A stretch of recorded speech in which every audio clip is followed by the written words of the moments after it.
आपका हमारी आध्यात्मिक यात्रा में हार्दिक स्वागत है। आप सुन रहे हैं शिव महापुराण, जो सनातन धर्म के ही अनमोल ग्रंथों में से एक है। इस श्रृंखला में हम आपके लिए ही इस दिव्य ग्रंथ के प्रत्येक अध्याय का शाश्वत पाठ प्रस्तुत करेंगे। आइए इस ज्ञान और धर्म की ही यात्रा को आरंभ करें। भगवान महादेव की महिमा और उपदेश से ही सजी इस पावन कथा के साथ ही ओम नमः शिवाय। चौथा अध्याय श्री कृष्ण की प्रति ही उपमन्यु का सृष्टि विवरण। श्री कृष्ण बोले कि हे भगवान परमेश्वर, शिव जी ने जिस प्रकार से अपनी मूर्तियों के विश्व को भी प्राप्त कर लिया है, यह मैंने श्रवण किया है। अब मैं यह जानना चाहता हूँ कि उस स्त्री रूप से यह जगत कैसे अधिष्ठित है, उसे कहिए। उपमन्यु ने कहा कि शिव जी की उस विभूति को ही मैं यथासाध्य संक्षेप में कहता हूँ। सुनिए, विस्तार से तो स्वयं शिव जी भी नहीं कह सकते, क्योंकि उनकी शक्ति का ही नाम ही महादेवी है और वह महादेव जी की शक्तिमान है। और उनकी विभूति का वेद यह चराचरात्मक विश्व है। यह जितना जड़ चेतन, शुद्ध अशुद्ध और अपार अचिचक्र सहित चक्र भ्रमण करती रही है, वह अपर और अशुद्ध है। शुद्ध एकमात्र पर है, परंतु अपर और पर यह दोनों ही अचित रूप है। इसमें शिव शिवा का ही तदात्म्य है। शिव जी के ही वश में यह सारा संसार है, संसार के वश में शिव जी नहीं। वही शिवा शिव ही इसके प्रतिरूप में ही ईश्वर है, जिसे विशेश्वर भी कहते हैं। जैसे शिव वैसी ही देवी और जैसी देवी वैसे शिव। ये दोनों ही चंद्रमा और चांदनी के समान है, इसमें अंतर जानना उचित नहीं है। जैसे चांदनी के बिना चंद्रमा की शोभा नहीं होती, वैसे ही चंद्र के बिना चांदनी शोभा नहीं होती। ऐसी ही बिना शक्ति के ही शिव शोभित नहीं होते। जैसे प्रभा के बिना भानु नहीं, वैसे ही शिव के बिना शक्ति और शक्ति के बिना शिव नहीं है। आधाचित शक्ति का ही नाम पर है, और जो इस शिव पर आश्रित है। जगतपति शिव की उन गुणों से ही युक्त और समान सह धार्मिणी वह शक्ति ही है। वह एक ही शक्ति प्रसव धर्म से ही युक्त और पराचित है, जो शिवेच्छाया संसार को अनेक प्रकार के ही विभक्त करती है। वह मूल प्रकृति, माया, त्रिगुण और 3 प्रकार की है। इस प्रकार इस सारे जगत को ही शिवा ने ही विस्तृत कर दिया रखा है। 1, 2, 100 और 1000 इस प्रकार के जो अनेकों व्यवहार है, वे शक्ति के ही भेद है। शिवेच्छा से ही वह परातत्व एकता को ही प्राप्त हो, फिर आदि सृष्टि से इस प्रकार ही स्फुरित होती है। जैसे तीनों में तेल होता है, तब उस सर्व शक्तिमान से ही क्रिया और नाम वाली शक्ति पराभूत हो। क्षोभ को प्राप्त होने से ही प्रथम नाद उत्पन्न हुआ, फिर नाद से ही बिंदु और बिंदु से ही सदाशिव उत्पन्न हुए। उससे महेश्वर और महेश्वर से शुद्ध विद्या उत्पन्न हुई। वही वाणी से ईश्वर शक्ति हुई और वही शिव की ही वाणी कहलाई। वही वर्ण और स्वरूप से ही मातृका हुई। फिर उन्हीं अनंत के ही समावेश से ही माया और माया से काल, फिर नियति कला और विद्या की ही उत्पत्ति हुई, तथा कला से ही राग और पुरुष हुए। फिर माया से ही त्रिगुणात्मक अव्यक्त और व्यक्त हुआ, और जिससे सत रज तम युक्त यह सारा जगत ही व्याप्त हो गया। इस प्रकार गुणों से ही क्षौ में मान होने पर उस गुणेश की ही 3 मूर्तियां हो गई। फिर तो यथाक्रम महदादि तत्व उत्पन्न हुए, और यह चक्रवर्ती अनंत और विद्याओं से ही अधिष्ठित हो गए। शरीर के अनुसार ही उनकी शक्तियां हुई। रुद्र ही रौद्री, विष्णु ही वैष्णवी, ब्रह्मा ही ब्रह्मानी और इंद्र ही की इंद्री शक्ति हुई। अधिक कहने से क्या प्रयोजन है। यह ही स्थावर जंगम जगत शक्तिमय और परम शक्ति परमात्मा शिव की ही कला है।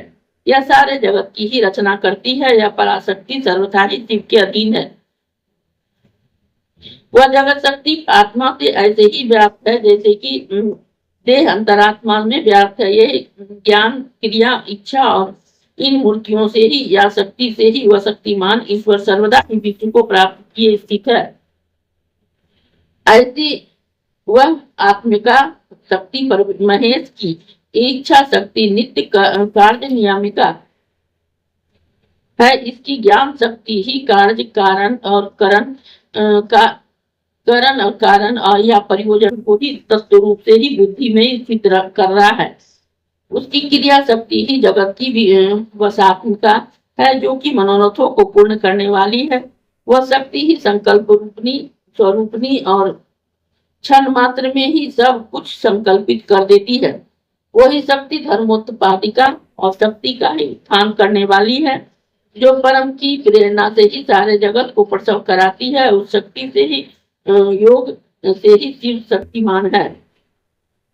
इस कारण यह शिव संबंधी जगत शक्ति का हुआ। क्या माता पिता के बिना पुत्र हो सकता है? ऐसे ही शिव के बिना यह चराचर जगत नहीं उत्पन्न होता। अतएव स्त्री पुरुष से उत्पन्न हुआ यह जगत स्त्री पुरुषात्मक ही है। स्त्री पुरुषों की यह विभूति स्त्री पुरुषों से अधिष्ठित है और वे है परमात्मा शिव और शिवा। शिव भी सदाशिव भी कहलाते हैं और शिवा मनोन्माया भी कहलाती है।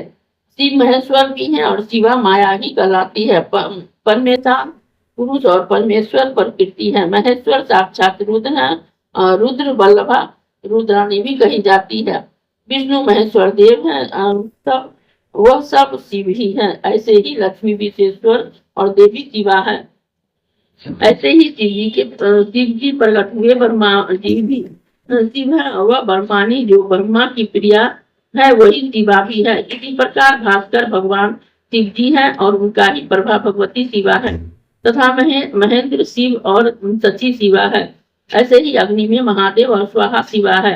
यह शिव और उसकी प्रिया भवानी रूप है।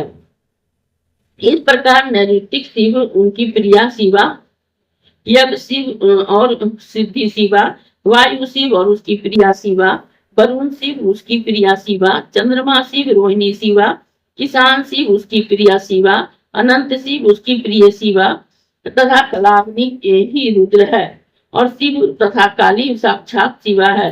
सब पुरुषों में ही सुनिए मनु शिव और शत्रुपा शिवा, दक्ष साक्षात महेश्वर है और प्रसूति महादेवी, रुचि शिव है, अपूति शिवा। ऐसा विद्वानों का कथन है। ऐसी ही भृगु शिव है, ख्याति पार्वती है, मरीच शिव है तो संभूति पार्वती है, अंगिरा शिव है तो स्मृति पार्वती है, पुलस्त शिव है तो प्रीति शिवा है, पुलस शिव है तो उसकी प्रिय शिवा है, क्रतु शिव है तो सन्निधि शिवा है, अत्रि शिव है तो अनसुईया हो। विद्वानों ने पार्वती ही कहा है। कश्यप रूप शिव है तो महेश्वरी देव माता अदिति है, वशिष्ठ कमादि शिव है तो अरुंधति साक्षात भवानी देवी है, सारे पुरुष शंकर है तो सारी स्त्रियां पार्वती। इस कारण सभी स्त्री पुरुष उसकी विभूति है। विषयी भगवान शिव है, विषय परमेश्वर है, जिनका उमा रूप सर्वाश्रव्य है और शिव श्रोता रूप। पृष्ठ जितनी भी वस्तुएं जात है शंकर वल्लभा सबको धारण कर रही है।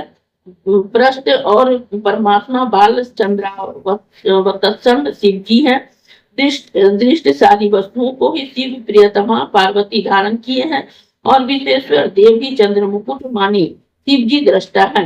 महादेव जी के सारे रसों का ही समूह है तो महाशिव जी रस भोगता है। पार्वती संपूर्ण प्रियो का ही समूह है तो शिव जी प्रीति रूप है। जितनी भी मान्य वस्तुएं हैं उन सबको ही महादेवी जी के धारण कर रहे हैं। विश्वलिंग महेश्वर में महादेव जी मनता है तो धारणा योग्य सभी वस्तुओं को पार्वती जी धारण कर रही हैं और धारण कराने वाले भगवान शिव जी हैं। वह शिव सब प्राणियों के प्राण रूप हैं और पार्वती जी जल रूपनी है तो माता के स्थान में ही प्राणों की स्थिति रूप है। वही ही त्रिपुरारी प्रिया देवी क्षेत्र और भगवान आंतरिक रिपु क्षेत्रज्ञ है। वही शूलधारी शिव दिन है तो पार्वती रात्रि आकाश शंकर हैं तो उनकी प्रिया पृथ्वी देवी, शिव सागर रूप है तो गिरिराज कुमारी उनकी तरंगे, शिव जी वृक्ष है तो पार्वती उनकी लता, भगवान शिव है तो पुलंकिता को प्राप्त है तो देव प्रिया प्राणेश्वरी शिव पर ही स्त्री लिंगता को धारण कर रही है। शब्द से जितने भी जाल हैं सबको पार्वती जी धारण कर रही हैं और चंद्रशेखर भगवान शिव सारे अर्थों के धारक है। जिस जिस पदार्थ को जो शक्ति है वह सब विशेषरी पार्वती रूप है। पदार्थ शिव जी के ही रूप हैं। ये सभी परम पवित्र और मंगल रूप हैं। वे सभी शिव के ही तेज से ही प्रभुभूत हुए हैं। जैसे दीप्तिमान दीप शिखा के से घर दीप्तिमान होता है, ऐसे ही इन तीनों के तेज से ही सारा जगत दीप्तिमान हो रहा है। इस प्रकार ये दोनों ही संपूर्ण आकार युक्त और सर्व तेज के विधायक पूजनीय और नमस्कार करने योग्य तथा सर्वदा विचार करने योग्य है। हे कृष्ण, महादेव पार्वती की यह यथार्थ तो मजा जो मैंने तुमसे वर्णन की है वह इतनी ही नहीं है, किंतु उसे ही संपूर्णतया तो हम कह ही नहीं सकते, जो बड़े बड़े देवताओं के मन से भी परे की बात है। हाँ, जिनका अनंत मन है, जो अपने मन को ही सर्वथा ही ईश्वर में अर्पण कर दिए हैं, जिनके अंतःकरण में ही ईश्वर का ही प्रकाश उदय है, उन्हीं की बुद्धि में ही यह आरूढ़ होते हैं, अन्य से नहीं। अब रह गई मुक्ति और विभूति, जैसे मैंने पहले कहा था वह प्रकृति से परे की वस्तु है और वह है अपरा। वह गुण भेद से ही जानी जाती है, इसी में अपरा को अपराकृत और मुक्ति कहा जाता है। परमेश्वर ही प्राकृतिक विभूति है, वही ही परम धाम है, परमागति है, वही ही परम काष्ठा है, वही ही परमेश्वरी की विभूति है। उन्हीं को प्राप्त करने के लिए ही योगी जन श्वास और इंद्रियों को जीत कर यत्न पूर्वक ही प्राप्त करते हैं। तब उस प्रकार शरीर के ही सब छिद्रों को ही रोककर गर्भ से ही के आकार कर लेते हैं, तब वही शिवाशिव की प्रीति को ही प्राप्त कर संसार रूपी सब को ही काटी हुई व्याधि के उस संजीवनी को ही प्राप्त कर विद्वान कहीं नहीं डरते, क्योंकि वह तत्व से पर अपर विभूति के ही जानकार हो जाते हैं। हे कृष्ण, यह मैंने पार्वती महादेव और यथार्थ वर्णन तुमसे किया है, क्योंकि तुम शिव के भक्त होने से उनका रहस्य सुनने के योग्य थे, परंतु जो शिव न हो, शब्द हो, अभक्त हो, उससे ऐसे अर्थों का उच्चारण कदापि न करें। यह भेद की आज्ञा है। तुम भी यह किसी अधिकारी से ही कहना, अन्य से नहीं। जो शिव की विभूति को योग्य पात्र में छोड़ेगा वह संसार से मुक्त हो शिव सायुज्य को ही प्राप्त करेगा। इसके कीर्तन से ही बड़े से बड़े पाप नष्ट हो जाते हैं, और यदि 3-4 बार इसका अभ्यास करें तो उससे भी अधिक पाप नष्ट हो जाते हैं। उससे सभी अरिष्ट और शत्रु नाश हो जाते हैं, मित्रों की वृद्धि होती है, शैवी विद्या में उसकी मति दृढ़ हो जाती है। यह आख्यान सब कामनाओं को पूर्ण करने वाला और कीर्तन से पूर्व जन्म के कर्मों को ही फल को भी नष्ट करने वाला है।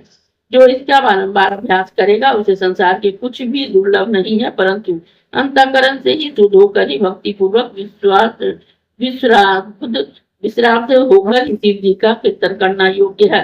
इस अध्याय के श्रवण हेतु आपका हृदय से धन्यवाद। हम आशा करते हैं कि शिव महापुराण की यह दिव्य कथा आपको आध्यात्मिक शांति और गहन ज्ञान प्रदान कर रही होगी। कृपया अगले अध्याय के लिए हमारे साथ जुड़े रहें और अपने सुझाव एवं भावनाएं कमेंट के माध्यम से अवश्य साझा करें। धर्म, भक्ति और ज्ञान की इस पावन यात्रा में आपका साथ हमारे लिए अत्यंत मूल्यवान है। ओम नमः शिवाय। यदि यह प्रस्तुति आपको पसंद आई हो, लाइक करें, कमेंट करें, सब्सक्राइब जरूर करें, बेल आइकॉन दबाना ना भूलें ताकि अगला अध्याय आपसे छूटे नहीं, और इस पावन ज्ञान को ही शेयर करें अपने परिवार और मित्रों तक।